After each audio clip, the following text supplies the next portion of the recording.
wouldn't be unusual for me to put in an 8-hour day at work, come home, run 20 miles, and then wash, rinse, and repeat, I think 5-6 times a week.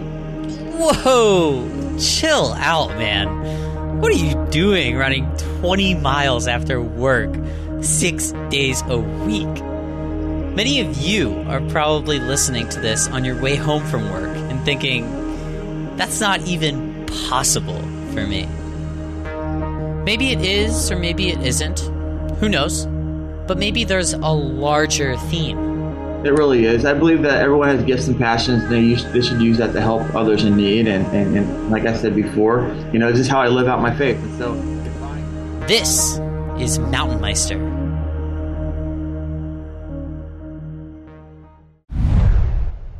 Hello, everyone. Some of you dedicated listeners may remember our 2015 goals episode at the beginning of this year. We had 3 goals. One of them, the first goal, was a baseline goal, something that you think you could achieve, but it would definitely take some work to achieve it.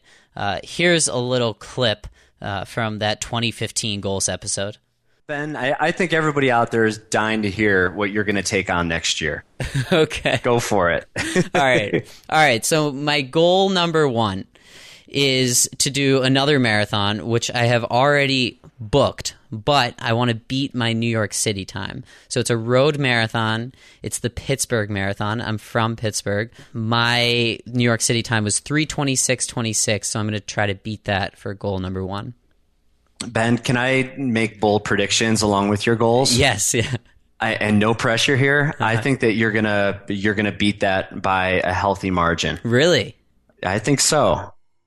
Okay, so Garrett turned out to be right. I beat my New York time by about 11 minutes. Really, really happy about that. Thanks to Garrett and Boa Technologies for providing my running shoes for this race. They were great. We had you post your 2015 goals on our website, and many of you did. Thanks for that. If you have any updates on your goals, make sure to comment on them and let us know. All right, on to today's episode. So I ran the marathon on a Sunday, and in order to do what today's guest did, I'd have to run one on Monday, and then Tuesday, and then Wednesday, and the next day, and then the next day, and the next day, and the next day, and the next day, and the next day, and the next day, and the next day, and the next day, and the next day. Hello, everyone. Welcome to another episode of MTNmeister. Today, with us on the other end, we have Daren Wendell. Daren puts himself through extreme physical and mental hardship in order to save lives. On April 10th, he completed his most recent endeavor, running 100 marathons in 100 days across the entire United States in order to raise, I believe it's over $141,000 as we talk right now. The funds are enough to provide 3,500 people in Africa with clean drinking water for the rest of their lives. Daren, welcome to MTNmeister. Hey, thanks for having me. Well, thank you for all that you've done. Did I get that right? April 10th when you finished?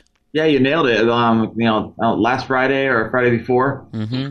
How much running have you done since then? I was in the airport yesterday coming back from a speaking engagement in New Jersey, and I ran because I was a little late for my flight.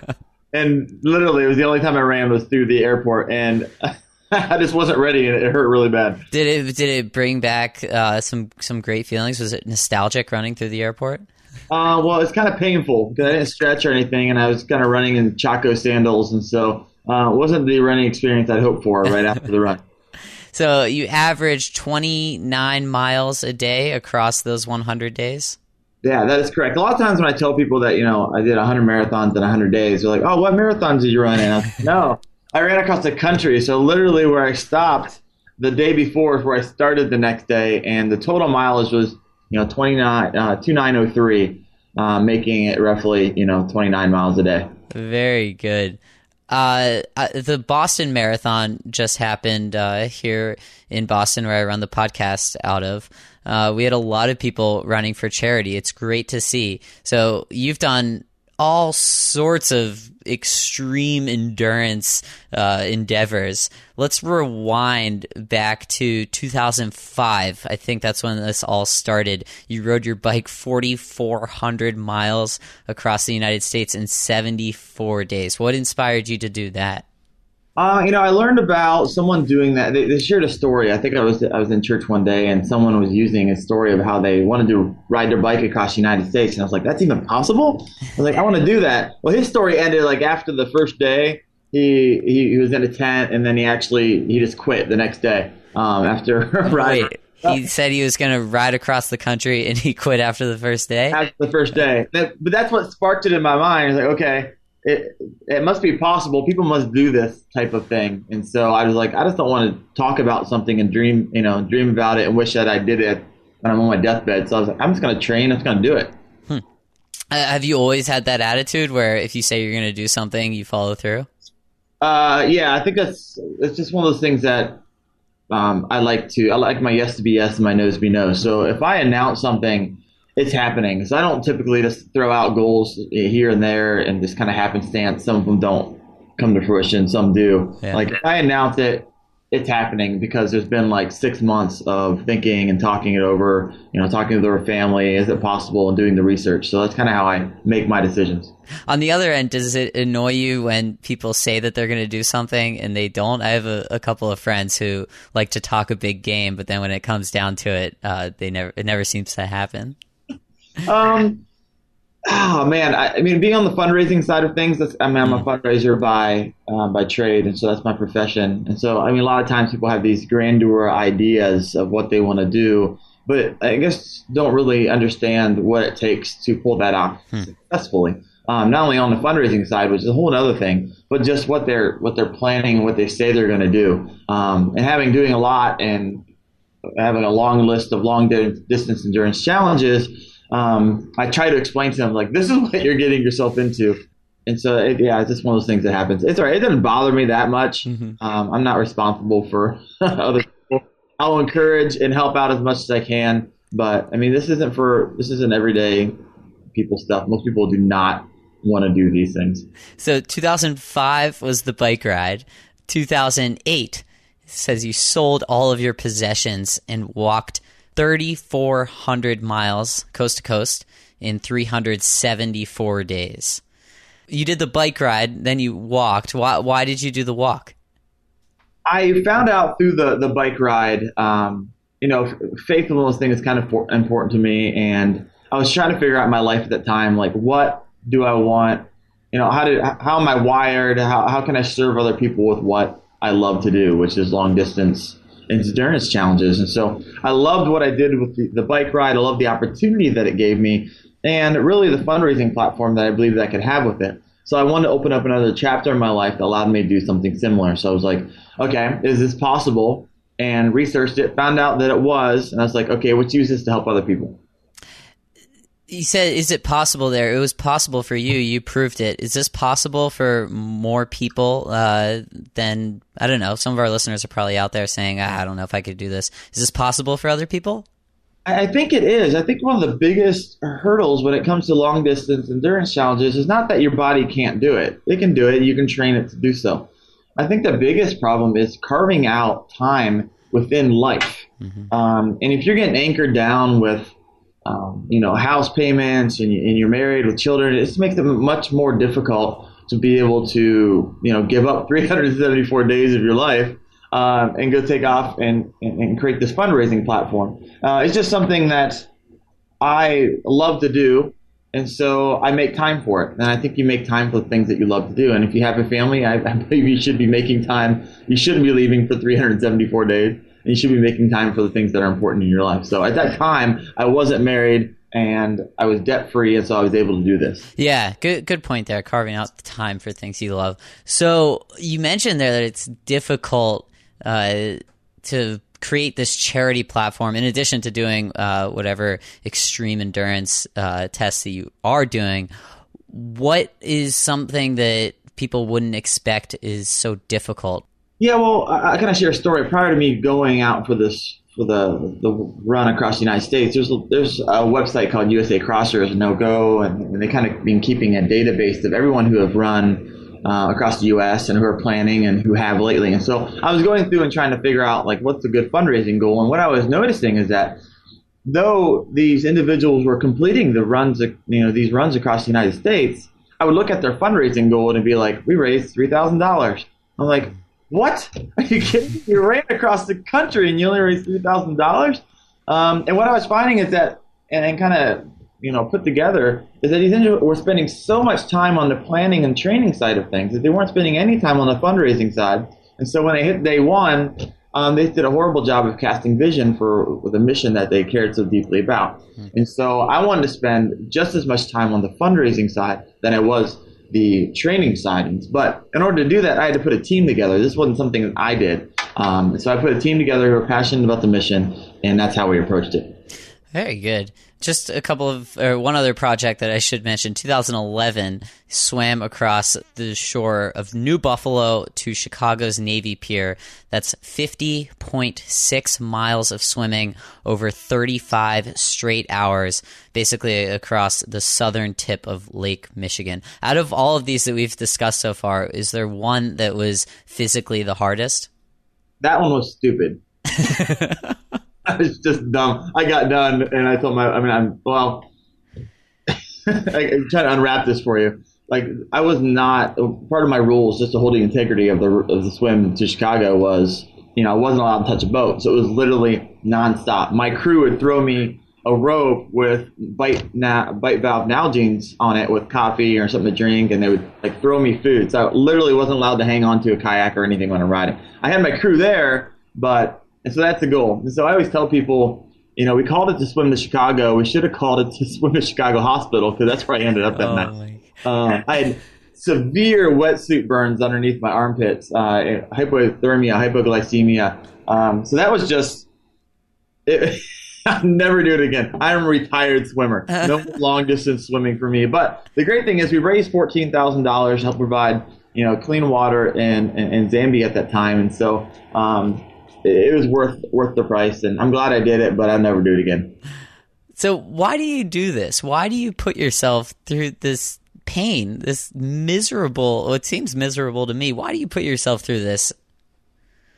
I tell people it's how I worship. It really is. I believe that everyone has gifts and passions, and they should use that to help others in need. And like I said before, this is how I live out my faith. And so if I can create a platform to raise funds for a mission that I'm super passionate about, it becomes, kind of worship for me. I know it's kind of unique, and not a lot of people look at it that way, but that's how I look at it, because I believe that's, one of the giftings that I was giving. So that's what I looked at. This is why, that's the root of why I do everything I do, is because I can use it to help others in need. So you probably won't see me doing any type of long distance endurance challenge without me doing it for the mission of active water. Coming up on MTNmeister. It's definitely something to wrestle with, and I think everyone should be wrestling with it. If you're not wrestling with it, that's when I think there's an issue. MTNmeister is supported by the DeLorme InReach Explorer, the world's only satellite communicator with built-in navigation. With the InReach Explorer, you can send and receive messages, plan routes, and drop waypoints and share your journey from anywhere in the world. But its other features are what makes the InReach not only a navigation device, but a survival kit too. During emergency situations, you can trigger an SOS and interact with DeLorme's 24/7 Search and Rescue Monitoring Center. For $35 off of your purchase, and there's not much time left, use the code Meister at checkout.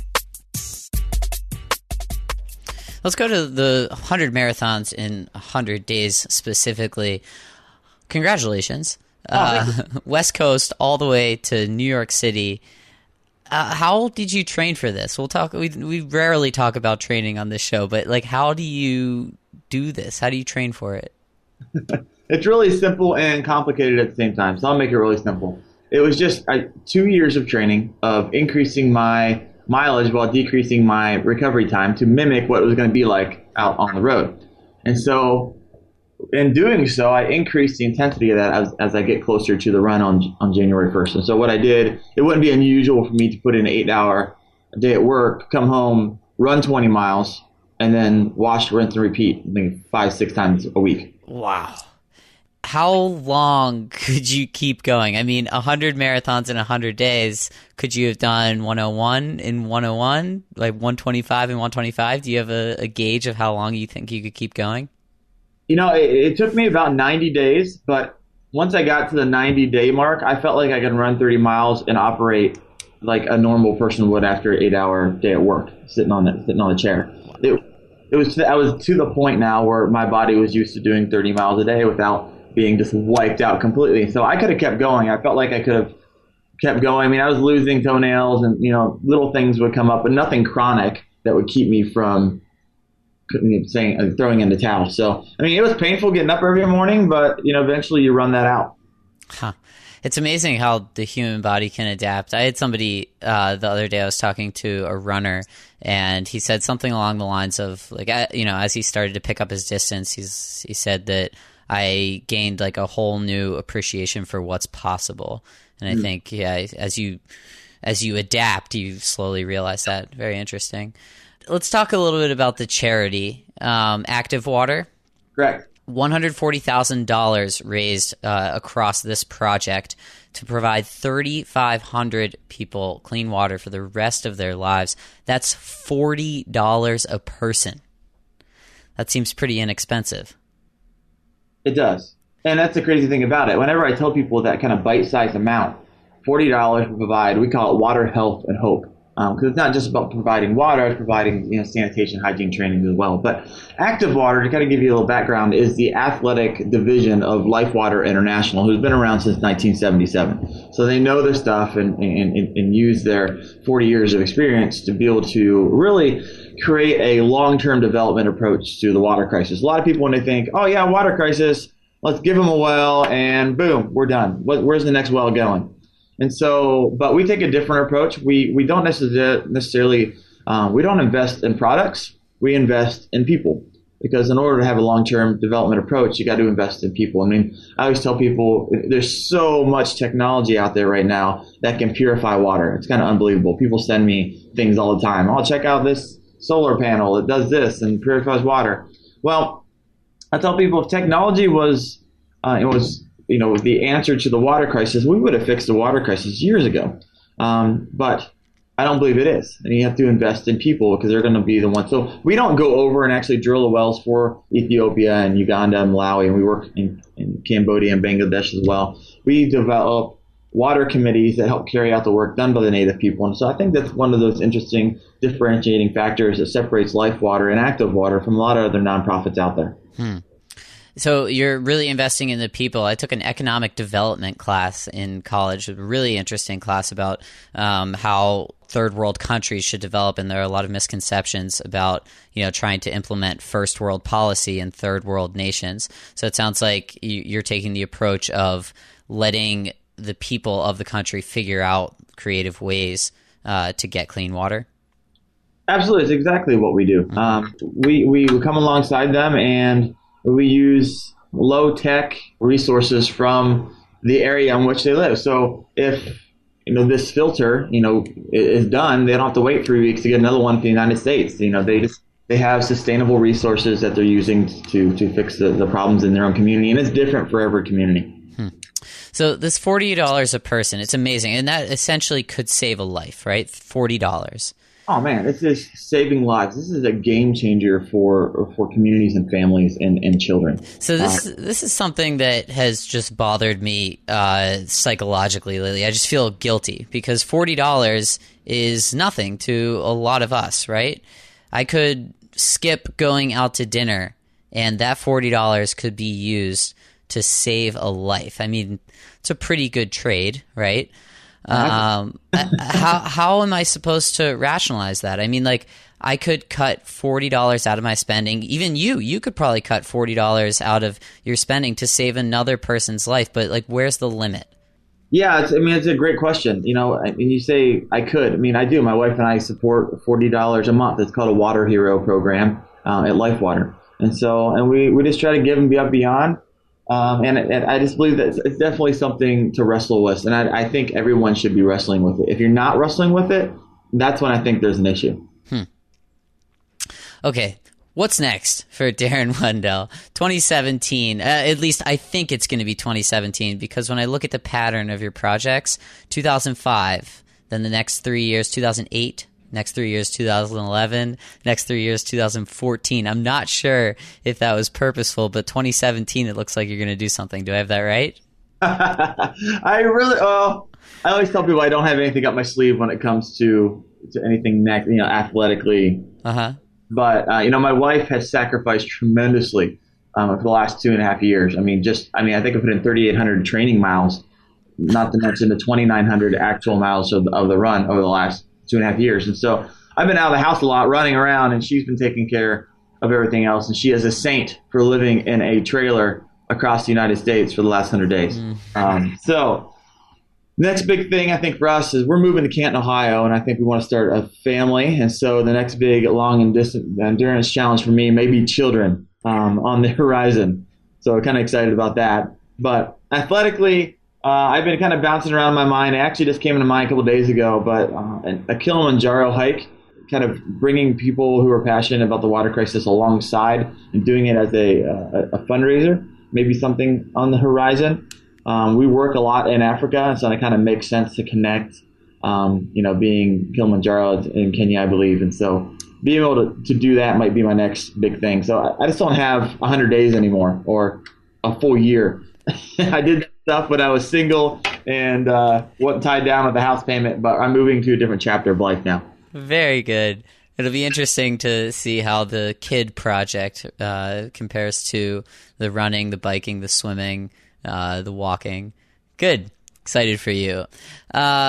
So we like to get a gear recommendation from every person that joins us on the show. How many running shoes did you go through on your run? During the 2,900 miles, I went through 10. So one every about, roughly 290, 300 miles. Cool. So 10 pairs of running shoes over 100 days. You don't have to recommend running shoes if you don't want, but you can. So give our listeners something that they have to have. Yeah, it makes sense. Okay. To know, what shoes I wore. But it's a combo. I think it's a combination of the shoes and socks. And both were sponsored to me by Carhu. Carhu was my shoe sponsor. People might be like, Car who? What are you talking about? I never heard of them before. But if you're kind of in the running community, Carhu is actually a Finnish company. I always kind of explain it to people. If you were going to go to Finland, it's like the Brooks of Finland. That's the shoe in Finland. So they're trying to break the U.S. market. You might know them because they have offices in Boston and in that area. But I use the Carhu Strong 5 for the majority of my run. I use some of the Carhu Strong 4s. But these are the kind of their long distance running shoe, the equivalent to the Brooks Beast, I guess you could say. But they held up great. I'm always going to have toenails that fall off and calluses, and I had very little blisters. And I literally could put a new pair on and run 29 miles and not have any problems. So I'm a big fan of the Carhu Strong 5s. You should check them out. And I use those in combination with Thorlo's socks. Another one of my sponsors, and I love their socks. I used they were thick, and so I had to trade them out every couple, probably every 2, maybe 3 times a day, depending on the heat. If it was cold outside, I could run all day in them. But the combination between the two were kind of amazing, and obviously they got me across the country, and I could still walk afterwards. Very great. If they can get Daren across the country, they can most likely solve whatever running problems you have. Yeah. For the listeners, check out those on Daren's Meister profile page on our website, MTNmeister.com. To wrap things up, we like to hear who you'd like to hear next on the show. Daren, give our listeners the future Mountain Meister. This guy I've been following lately is sick, being that I have swum across the Lake Michigan. I don't know if you heard of it. Ben Lecomte is a Frenchman. Have you heard of that before? No. He's planning to swim across the Pacific Ocean. What? Yeah. And it would be like, okay, that's stupid, but he already swam across the Atlantic Ocean. What? It's going to take him 5.5 months to swim. You got to check him out. I think Outside just did something on him. He's 47 years old, Frenchman. Ben Lecomte he's going to go swim from Japan to, I think it's LA. 5,500 miles. I don't get it. How do you do that? Like, can he hold on to the boat? You didn't hold on to the boat, can he? I hope so. He plans on swimming 8 hours a day using flippers and a snorkel. Okay. Flotation device. And so he swims for 8 hours, rests 16 hours on the support boat, and then he jumps back in exactly where he left off using, of course, GPS, I'm sure. Right. But 5,500 miles. Yeah, it's far. It's I don't like 5,500 miles is honestly the same thing as 500 miles when we're talking about swimming to me, or even 50 miles. What you did, I don't know. I can barely swim. I don't know how far I can swim because I don't swim. Oh man, Ben Lecomte. Lecomte, Lecomte. Awesome. Yeah, sick. So I'm gonna be following him because I'm just interested. I don't understand it. My mind kind of explodes, and I do this stuff all the time. Like I can't wrap my mind around what he's planning on doing. Right? Yeah, that's the problem. Well, we'll have to get him on the show to try to pick his brain. Daren Wendell, wonderful having you on Mountain Meister today. Thanks so much for joining us. Hey, I appreciate it. For the listeners, you can find out more about Daren on his Meister profile page at MTNmeister.com or go to rundarenrun.com to find out more about this most recent project. Any more plans for the rest of the day? We had this talk in the morning, Daren. I got to work. This is my first day back. I'm playing catch up of 4 months of email, so I'm having a good time here. Best of luck with that. Thanks again, Daren. Thank you.